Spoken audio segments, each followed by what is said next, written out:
हो सर, पैसे द्या ना आमचे.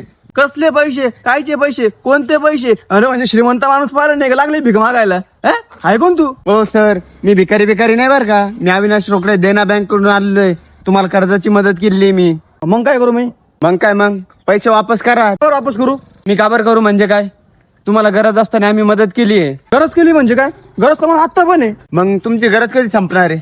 अरे काय बोलतो बावळ्या? गरजा कधी कोणाला संपत असते काय पण बोलतो. तुमची गरज असताना आम्ही तुम्हाला पैसे दिले, मग आता आमची गरज आहे, तुम्ही आमचे पैसे का नाही देते? अरे तुला गरज आहे मग तुम्ही बँकेकडून लोन घ्या ना मग. हो सर, तुम्ही फालतूगिरी बंद करा आणि माझं लोनचं सेटलमेंट कधी करणार ते सांगा, नाही तर तुमची गाडी जप्त करून घेऊ आम्ही. हे बघा सर, आता आहे ना, हे लास्ट वेळ आहे. तुम्हाला मी 1 महिन्याची मुदत वाढून देतो. याच्या पुढे असं चालणार आहे. बस